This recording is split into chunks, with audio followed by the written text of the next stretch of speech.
तो आज हम क्वेश्चन करेंगे 42 एग्जाम्पल है। Navlakshmi limited issued a prospectus inviting applications 50,000 shares of rupees 10 each. These shares were issued at par on the following terms: 3 on application, 4 on allotment, 2 on first call, and balance on, yani 3 plus 4 7 plus 2 9. It means 1 on final call. Application were received 60,000 shares. Allotment were made on the following basis: application 10,000 share full 10,000, 20,000 to 15,000, 30,000 को हमने 25,000 दिए, यानी हमारे total 25 plus 15 40 plus 10 50,000 हो गए।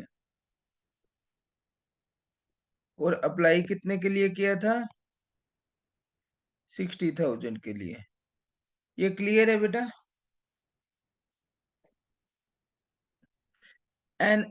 All excess amount paid on application to be adjusted on amount due on allotment. Allotment पे adjust करनी है। The shares were fully called and paid up except the amount of allotment, first call and final call not paid by those who applied 2,000 share. देखो applied दिया हुआ है यहाँ। अब हमें ये भी देखना है किस ग्रुप में से है, क्योंकि ज्यादा अप्लाई के लिए तो इन्होंने ही किया था ना, ये तो पूरे पूरे अप्लाई किया था। तो shares who applying for the group of category of 20,000 share, यानी इस वाली कैटेगरी के शेयर थे।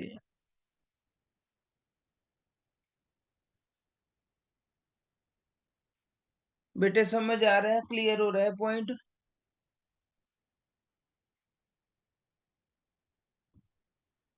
Yes sir.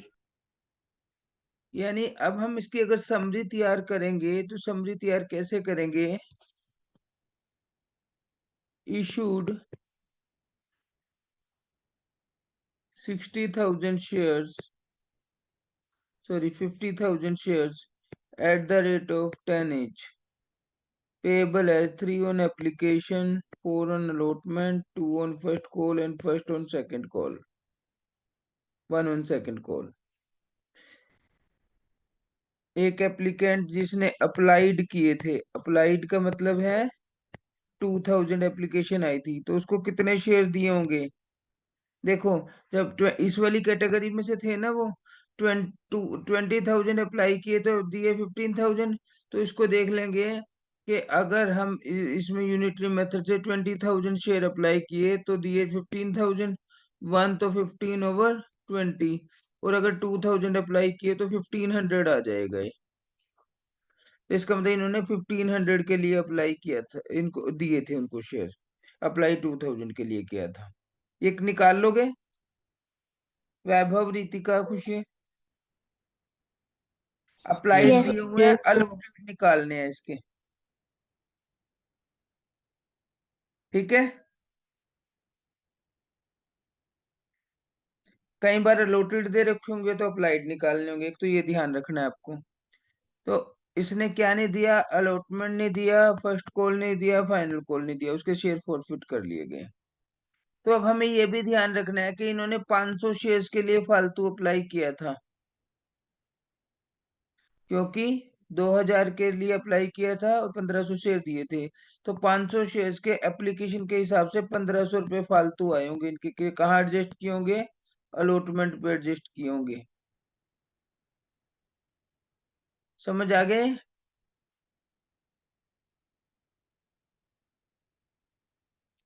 Is that clear? Yes sir. Yes sir. तो अब इसका वर्किंग नोट भी आप देख लो। देखो working note. Application applicant 20,000 shares, allotted 15,000, applicant 2,000 shares, allotted 15,000 over 20,000 to 2,000, ये मैंने निकाल के दिखाया आपको 1500। फिर हमें ये भी देखना है कि excess application money received on these shares, 2000 share applied, 1500 shares allotted into application money,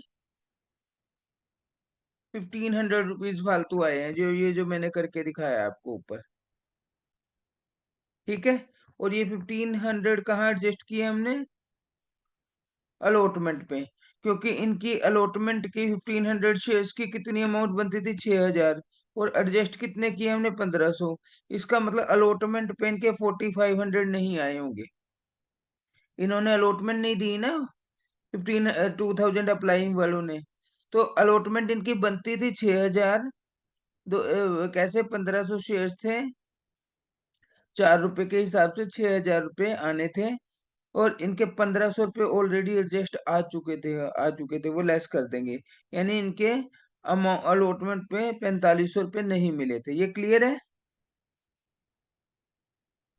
yes sir. फिर amount received on allotment, allotment पे कितनी अमाउंट रिसीव हुई होगी? 50,000 शेयर टोटल थे ना, तो 4 रुपए के हिसाब से 2 लाख रुपए आने थे। और 10,000 शेयर्स के, ये कौन कौन से? 5 इस वाली कैटेगरी के और 5 इस वाली कैटेगरी के फालतू आए हुए थे ना 10,000 शेयर्स के पैसे एप्लीकेशन के हिसाब से, 30,000, वो ऑलरेडी एडजस्टेड थे, वो लेस कर देंगे इसमें से। 10,000 शेयर्स के 3 रुपए के हिसाब से 170, 170 में से 4500 इनके नहीं आए, ये जो, यानी 1,65,500 अलॉटमेंट पे आए हैं पैसे टोटल। ये वर्किंग नोट पहले बनाने पड़ेंगे हमें। फिर सिंस 1000 शेयर्स रीइशू का बाद में करेंगे। पहले आप ये बताओ, यहां तक क्लियर है जो मैंने कराया आपको ये सारा, या एक बार दोबारा बता दूं? Yes sir clear. मतलब शॉर्ट में देखें हम, हमें वर्किंग नोट बनाना है कि पहले तो हमें ये देखना है कि जो 2000 शेयर्स के अप्लाइंग थे, उनके पैसे नहीं आए first call second call allotment पे, उनको अलॉट कितने शेयर किए थे, वो कैटेगरी इसमें से, तो इस कैटेगरी के हिसाब से उसको यूनिटरी मेथड से देख लेंगे कि 2000 अप्लाइंग है तो अलॉटेड कितने होंगे? 1500 शेयर।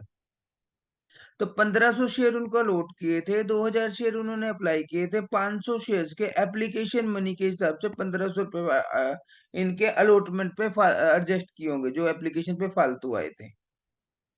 फिर हमने देखना है अलॉटमेंट पे इनके 1500 शेयर्स के 4 रुपए के हिसाब से 6000 बनते थे, जबकि 1500 हमने एडजस्ट कर लिए थे उसमें से, तो इसका मतलब 6000 में से 4500 ही नहीं आए। 1500 तो हमने इनको एडजस्ट भी कर लिए थे, जो एप्लीकेशन पे फालतू आ गए थे, 4500 नहीं दे पाए। अब हमें ये देखना है कि टोटल अलॉटमेंट पे मिले कितने हैं सबसे। टोटल 50,000 शेयर थे, 4 रुपए के हिसाब से 2 लाख रुपए बनते थे अलॉटमेंट पे। और 10,000 शेयर्स के कौन कौन से 10,000 शेयर थे? वो ये वाली दोनों कैटेगरी के, 5,000 के लिए इसने अप्लाई किया था फालतू, और 5 के लिए इसने अप्लाई किया था। 10,000 के शेयर्स के एप्लीकेशन मनी के हिसाब से फालतू आए होंगे पैसे 30,000 रुपए, जो हमने अलॉटमेंट पर एडजस्ट कर लिए थे, 170 आएंगे। अब 4500 ये नहीं आएंगे इनके 1500 शेयर्स वालों के, यानी 1,65,500 आएंगे अलॉटमेंट, 1,65,500। तो अब एंट्री करेंगे हम, bank account debit to share application, 60,000 share के लिए एप्लीकेशन आई थी, इंटू 3, 180। फिर share application account debit 180 to share capital, capital तो 50,000 गुना 3 ही बनेगी ना, जितने शेयर दिए थे पब्लिक को, और बाकी 10,000 शेयर्स के हमने 3 रुपए के हिसाब से अलॉटमेंट पे एडजस्ट किए थे, फालतू आए हुए 30,000 रुपए। अब यहाँ वापस किए नहीं, क्योंकि रिजेक्ट किसी का भी शेयर नहीं किया था, तो इसलिए वापस करने की जरूरत, टू बैंक करने की जरूरत नहीं पड़ी। फिर शेयर अलॉटमेंट 50,000 शेयर्स के 4 रुपए के हिसाब से 2 लाख रुपए ड्यू हुए। अब आएंगे अलॉटमेंट पे कितने? 1,65,500। कैसे? बैंक अकाउंट डेबिट, ये हमने वर्किंग नोट में निकाला है, कि 2 लाख रुपए आने चाहिए थे, 30,000 वो नहीं आएंगे जो एडजस्ट हो चुके हैं, और 4500 रुपये जिनके फालतू आए हुए थे, वो 1500 शेयर्स के, वो नहीं आए उनके। 6,000 में से 1500 रुपये आ चुके थे, 4500 उनके नहीं आए। तो कितने, 4500 रुपये कॉल्जिन एरियर हो जाएगा टू शेयर अलॉटमेंट। अब फर्स्ट कॉल ड्यू पूरे से करेंगे, 50,000 शेयर की, 2 रुपए के हिसाब से 1 लाख रुपए। रिसीव कितने से होगी, फिर वही 1500 शेयर के 2 रुपए के हिसाब से मिलेंगे नहीं, 3,000 रुपये कॉल्जिन एरियर हो जाएगी। उसके बाद फाइनल कॉल ड्यू कितने से होगी, 1 रुपये पर शेयर है, 50,000 रुपये। रिसीव फिर 1500 शेयर के 1 रुपए के, क्योंकि यहाँ तो इनका फालतू आया ही नहीं था ना, वो तो अलॉटमेंट तक ही आया था। तो इसके 1500 रुपये डायरेक्ट माइनस करके बैंक में दिखा देंगे और फर्स्ट कॉल बना, फाइनल कॉल बना देंगे।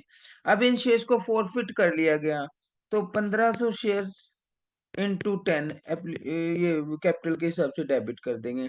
कॉल्स इन एरियर कितनी हुई थी इनकी, 4500 ये, 3,000 ये, और 1500 ये, 9,000 हुई थी टोटल।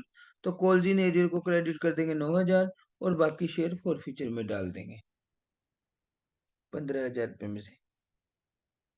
या हम ये भी कह सकते हैं कि एप्लीकेशन पे इनके 1500 इंटू 3 4500 रुपये आए थे, और 1500 एडजस्ट किए थे हमने इनके अलॉटमेंट पे, टोटल 6,000 रुपये आए थे। ठीक है, वो फोर फीचर में डाल देंगे। अब री इशू क्या कहा इसने, इसने कहा इसमें से ये शेयर्स री इशू किए 8 पर शेयर के हिसाब से फुली पेड अप। तो bank account debit 8,000, 1000 share 8 rupees के हिसाब से 8,000, बाकी फोर फीचर से ले लेंगे 2,000, कैपिटल 10,000 पूरी बना देंगे। अब 1500 शेयर्स की फोर फीचर मनी कितनी थी, 6,000, 1000 की कितनी होगी, 4,000। 4,000 में से यूज कितने किए, 2,000, तो 2,000 कैपिटल रिजर्व में जाएंगे। क्लियर है भैया। Yes, sir. Yes, sir. देखो इसने कहा since only 1,000 share have been reissued, therefore profit on 1,000 share transfer to capital reserve. कैसे निकालना है, 1,500 शेयर्स की फॉर फीचर मनी थी 6,000, 1,000 की कितनी आ जाएगी, 4,000। ये 6,000 और 1,500 इंटू 1,000, और loss on reissue recover 2,000, 2,000 amount transfer to capital.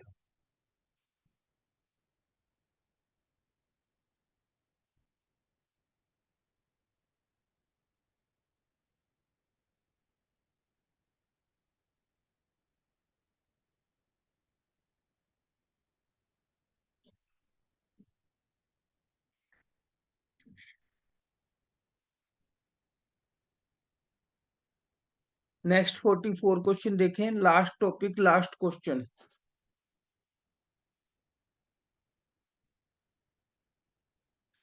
The Delhi cloth mill, ये दोनों मोस्ट इंपोर्टेंट क्वेश्चन है, ये जो मैंने कराए हैं, करा रहा हूं आपको। The Delhi cloth mills limited invited application 10,000 share of ₹100 each at a premium of 10 per share, 50 on application, 35 it mean 25 allotment money, 10 premium on allotment, 25 on call।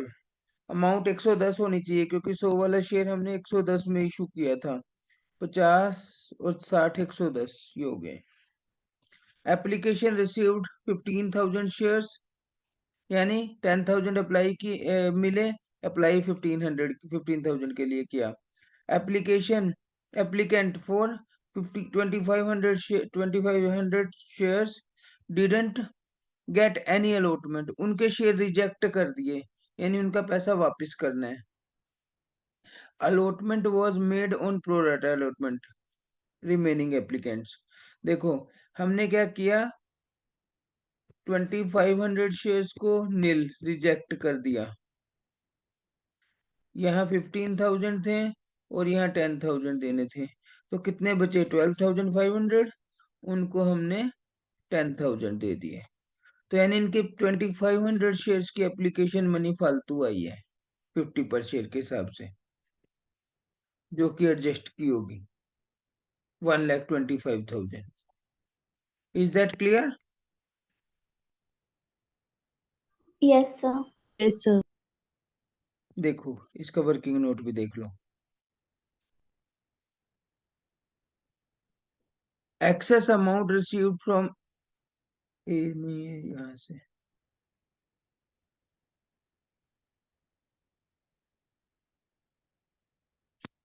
इसमें थोड़ा सा वो भी देख लो ना आगे। यहाँ mister hey mister A who allotted 400 shares, he failed to pay the amount due on allotment की अमाउंट नहीं दे पाया वो, और कॉल मनी नहीं दे पाया। The company forfeited his share and subsequently reissued 105 पर शेयर 105 पर शेयर के हिसाब से रीइशू कर दिए। अब यहाँ ना अप्लाइड नहीं है, अलॉटेड है। ध्यान दे रहे हो इस बात को? तो जब अलॉटेड दिए होंगे तो आपको अप्लाइड निकालना पड़ेगा, और जब पिछले क्वेश्चन में अप्लाइड दिए हुए थे तो हमने क्या निकाला था? अलॉटेड निकाला था। पिछले ये दिया हुआ था, हमने 1500 निकाले थे।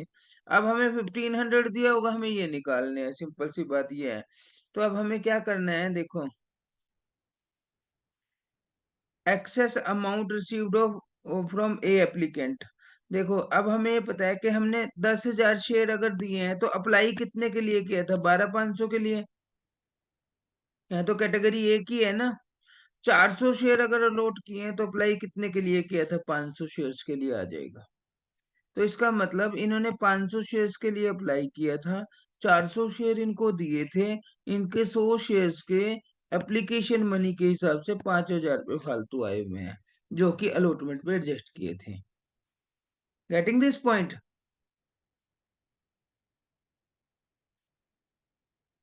समझ रहे हो इस पॉइंट को? अब हमें Yes, ये sir. देखना है Yes, amount sir. Due on. अब ए ने अलॉटमेंट नहीं दी। अब अलॉटमेंट में पंगा ये पड़ रहा है कि कुछ पैसे आए हुए भी होंगे इसके 100 रुपए के, 100 शेयर्स के। तो हमें देखना है कि 400 शेयर्स के 35 रुपए के हिसाब से 14,000 बनते थे, लेकिन इन्होंने 5,000 रुपये एडजस्ट भी कराए अपने। तो इसका 14 में से 5 तो इनके आए हुए हैं, 9,000 ही नहीं आए हैं। Next total amount. अब टोटल अमाउंट देखनी है अलॉटमेंट पे। 10,000 शेयर टोटल थे, 35 रुपए के हिसाब से 3.5 आने थे। 1,25 वो नहीं आएंगे जो कि 2,500 शेयर के हमने एडजस्ट किए हुए थे, 50 रुपए के हिसाब से अलॉटमेंट पे एडजस्ट करते हैं। 2,25 रह गए, और 9 ये नहीं आएंगे। 2,16 2,16 आएंगे, ये कॉल जी ने दिए, डेबिट हो जाएगा अलॉटमेंट पे। देखो अब bank account debit to share application कितने के लिए? 15,000 शेयर्स के। एक बार तो 50 रुपए के हिसाब से 7,50,000 रुपये आ जाएंगे। फिर 750 को कैसे कैटेगराइज करेंगे? 10,000 तो कैपिटल में डाल देंगे, 10,000 इंटू 50, 5,00,000 रुपए जितने शेयर दिए थे। अलॉटमेंट पे 1,25,000 रजिस्ट किए हमने। और बैंक से कितने जितने शेयर रिजेक्ट कर दिए थे, यहाँ 2,500 शेयर रिजेक्ट भी किए थे ना, नील दिया, जिनको कोई भी शेयर नहीं दिया था, उनके वापस कर देंगे 1,25। फिर share allotment account debit 350। Capital और प्रीमियम अलग अलग, ये तो सिंपल ड्यू की एंट्री है जैसे हम पहले करते आए हैं पहले क्वेश्चन से। फिर bank account debit, bank account में कितने आएंगे अलॉटमेंट पे? हमने ये निकाले ना 2,16,000 वर्किंग नोट में। कॉल जी एरियर 9,000 डेबिट हो जाएगा, और 2 शेयर अलॉटमेंट। फिर फर्स्ट कॉल ड्यू होगी पूरी, रिसीव कितने से होगी? 400 शेयर्स के 25 नहीं मिलेंगे। यहाँ तो फालतू वाला कोई चक्कर ही नहीं है ना, अलॉटमेंट तक एडजस्ट हुए थे पैसे। फिर अब ये फर्स्ट एंड फाइनल कॉल एक ही थी, इसमें फाइनल कॉल तो मंगवाई नहीं थी, पूरे हो गए थे पैसे। तो अब इनको फॉरफिट करना है 400 शेयर्स को, 400 शेयर्स इंटू 100 के हिसाब से। अब इनका प्रीमियम रिसीव नहीं हुआ था क्योंकि इनकी अलॉटमेंट आई नहीं थी, तो अलॉटमेंट नहीं आई थी, प्रीमियम विल बी डेबिटेड 4,000। जब सिक्योरिटी प्रीमियम नहीं, जब अलॉटमेंट नहीं मिलती तो प्रीमियम को डेबिट किया जाएगा। 10 रुपए के हिसाब से।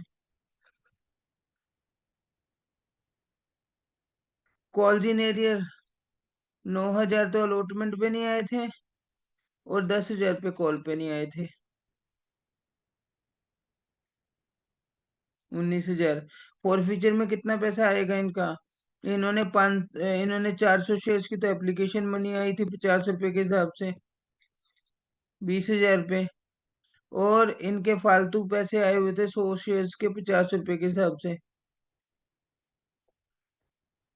5,000 पे। टोटल 25,000 पे फॉरफीचर में डाल देंगे। क्लियर? Yes, sir. उसके बाद री इशू किए 400 शेयर 105 पर शेयर के हिसाब से। 400 शेयर सारे के सारे इशू कर दिए 105 के हिसाब से, 42,000 पे। प्रीमियम उल्टा प्रीमियम आ जाएगा इसमें कैपिटल डाल के। अब 25,000 पे में से यूज कुछ नहीं किया और सारे शेयर री इशू कर दिए, तो सारा का सारा प्रॉफिट कैपिटल रिजर्व में चला जाएगा। Share for future to capital reserve. Clear? Yes, sir.